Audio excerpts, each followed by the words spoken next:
Hey, what's going down? Welcome back to Pommyinoz. I hope we're all doing really well. If you are new around here, we've just hit 590. We are so close to 600, you can almost see it. But what is closer is AFLW returning. We are 24 hours away. It is AFL Eve. W-Eve. Oh, I like that. AFLW Eve. Spot on. So if you are new around here, without much further ado, smash that like button, hit the subscribe, turn the notification bell on so you can see your favourite Pom every day during the weekdays. And obviously now, footy season's back, so we can just whoosh these out of the park, and we're going to do the AFLW Round 1 previews and predictions. And starting tomorrow night, AFLW 21 season comes alive at Icon Park, and it's always the biggest games. You know, world of sport, you have Celtic versus Rangers. In NBA, you have Lakers Clippers. And in footy, we have Pies versus the Blues. And this is going to be an absolute huge one. I personally think that the males should do the same thing as well. I think you should have Collingwood Carlton round 1. Knock off the Tigers. No one cares about them. But the women do it right, and we're going to start off with that. You've got Carlton, you know, last season it was stolen from them, it was ripped away. One of the biggest travesties. You've got Donald Trump over the water saying that the election was rigged. Nah, mate, Donald.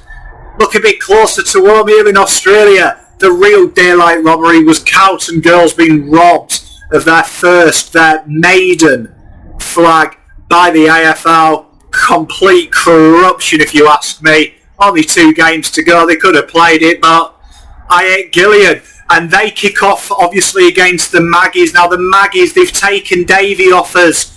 They're building something special. Do I think it's enough? Nah, it's never enough. It's going to be a great game, though. You've got the MVP in the competition, Maddie Pasparkis. She's going up against her old mate in Davey. It should be an absolute ripping game. Talent across all lines for both sides. I reckon as well there's the subplot. We know that the Pies loved having a pop shot icon of female footy, Taylor Harris, and I reckon she'll be back to her best. We know this means something to not only the fans but also the girls. That rivalry's starting to be there, and it's important because it's a real rivalry, because come Thursday night we will know which side of Melbourne, what colour it is. Is it blue or is it old school newspaper colour? We know it's going to be blue though. I'm tipping the girls to get the job done here. It should be a great contest though. It's talent all around the ground, like I say. I'm going to say that the Blues win this one by 10 or more.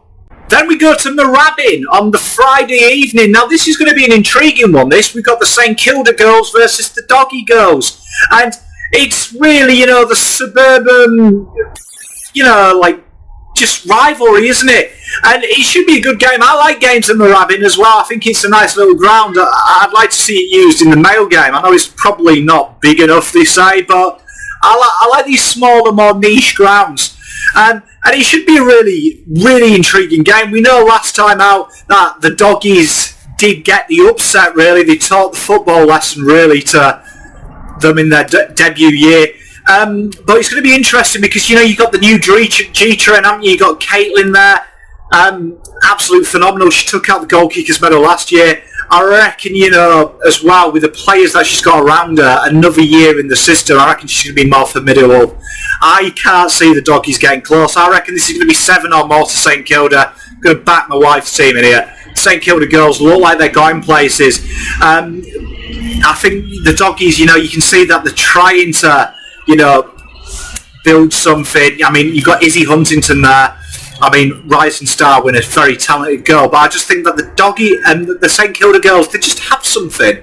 And it's going to be an exciting game as well. Saturday, Arvo, 3:10 at Metricon. We've got the Gold Coast Suns up against staples of the AFLW competition, the Melbourne Demons. Now, interesting that it's going to be the first time these two play, because obviously you know that the conference system that we have, the since formation hasn't really been good. So it's going to be tough to see, where they match up. But it's going to be an intriguing game because the Suns were brilliant last year. They really impressed me their first year. They really showed something. They had that draw. They beat Richmond. They really came across the Eagles. They battered them. And you've also got the Sarah Perkins story, and she was, became almost like an icon of the sport, didn't she? In a year, it's going to be a really interesting game this as well because you've got Pierce back, you've got Paxman. It's really a staple side that is slowly starting to rebuild. We know Melbourne, there's been criticisms that they are old, and then you've got the new young game, young girls coming through for Gold Coast. It's going to be a really intriguing game because I think as well this is like a stylistic game. Gold Coast really show no respect to the teams that are more senior to them. They play their brand of football and they get it going. And I really admire that. Where Melbourne are more of the staple of this competition. They have a system in place. It's rigid. I think it's going to be an exciting game. However, I do think that the Demon Girls just will have a bit too much on this occasion. I think it's going to be a very, very tight game though. But I reckon it's going to be about a 6-point win to the D's. I reckon they'll get a goal just ahead.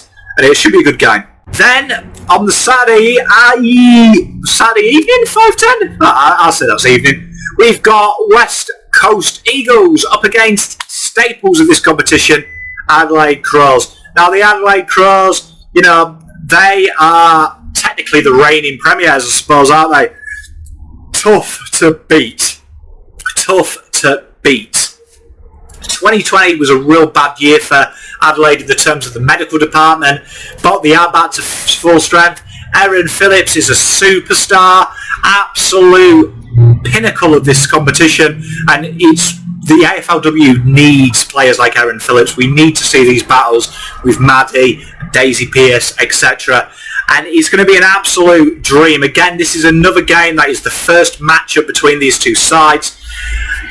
Struggled last year, the Eagles, they really did, and I still think that they're too age heavy for a young side. I would have thought you would have maybe mirrored what has been successful, starting young and building up. Some good acquisitions though for the Eagles. They've built well in the off season, but I still think this job is way too much for a team against Adelaide. Adelaide have got class, Marinhoff, you've got Randall. These girls know how to play. And I think it will be too much. I'm going to predict a 20-point plus win for the Crows. It's going to be nasty. Then Sunday afternoon, 12:10 at GMHBA. It's great when they play at these big grounds. I like it. I want to see more. I want to see more of these big fixtures. And we've got Geelong versus North. Now, this is a really exciting game for me on paper. I think North Melbourne, they're always there or thereabouts. North Melbourne are kind of like the Geelong male team in the women's team, and I think it's going to be another year where you want to see something from them because Darren Croker, he takes over the job, and they've always been there or thereabouts, but there's just something missing. It's like they're there. See, to me, it's like a nice steak dinner without a Diane sauce. There's something missing, and they come up against obviously Geelong. Now Geelong are no mugs, and we get to see Nina back as well, which is really important. I think it's going to be a tough game this for Geelong. It is going to be really tough, but I do think Geelong have built really well. I think that structurally throughout the lines, they've got very good depth. They've got some really key players. North, obviously, they've got the talent in their favour. They've got the history in this format of the game, but I really do think that North will win. I think Geelong will run them close, though. I don't think it's going to be as close. I would say that the Blues will get up by 10, but I think, Geelong, I wouldn't be surprised if Geelong did the unthinkable. Then, 2:10, we go over to Punt Road. Games, you see, I like the games at the big ground, I like the traditional grounds as well, and to me, I would like to see this in the men's game. I do think that these traditional homes of the clubs are really exciting. Now, Richmond versus Brisbane. Now, Richmond had a real poor year last year, but they've recruited well. Hoskin comes in. She's an absolute superstar. I think she's really going to complement what Monique Conte does. I think Monique Conte is, for me, one of the best players in this competition. Doesn't get enough kudos for what she does. It's going to be a really intriguing matchup. Brisbane versus Richmond. Obviously, in the men's game, this is an absolute certainty in the types of game you're going to get. You're going to get a real fast-paced game. You're going to get a really attacking game. And it's ironic because both the females and the males play a similar start. It's a very branded game. Richmond really have brought that shades in of the male team, that fast rebounding fight. It's going to be a really interesting game though, this one, because you'd say Brisbane are favourites, but I don't know. I've got a feeling that Richmond are going to surprise this year. I really do think. I'm going to tip Richmond to win this by 5. Call me mad. Just feel like there's something there, and I think Sarah, with her panache and her intensity, I think she's going to really add something that Richmond don't have, and that is second and third and fourth efforts. She doesn't like losing. She's tenacious. Get some experience. It's going to be an interesting one, but that's where I'm going. I'm going to tip the Richmond girls to get the job done here. And finally, we finish week 1 with Fremantle versus GWS at the Freo Oval, 4:10 on Sunday, the last day of January. We're already a month into 2021. Been a weird 2021 as well, hasn't it? It's really picked up the mantle from 2020. Now, obviously the Dockers, this side are a superb side. For me, these are going to be one of the teams that are going to be fighting the Blues for top spot, fighting the Blues for the ultimate goal. And it's going to be an absolute barnstorm. I think they're going to hit the ground running. They were brilliant last year. We heard one of my friends, Blair, he called them the Invincibles, like Arsenal. Spot on. They're a tough team to beat. Class all round the lines Fremantle have got. Against GWS, again, a side that's kind of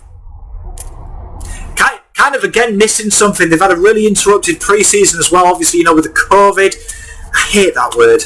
Can't wait so we can do a video where we don't have to mention the thing. It's going to be real tough, and I think at home, GWS, they've got talent.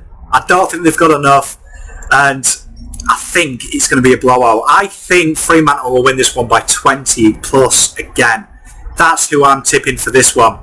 They're my round 1 tips. Cannot wait to get stuck in. I will be doing a review of every game. We'll try and formulate some kind of review show. I might even treat you to have a weekend one. You never know. Hey, if you're good, I'll do it. Drop in the comments your picks. Love to hear from you. So excited that we've got some footy back. Can you wait? Till next time, I'm out.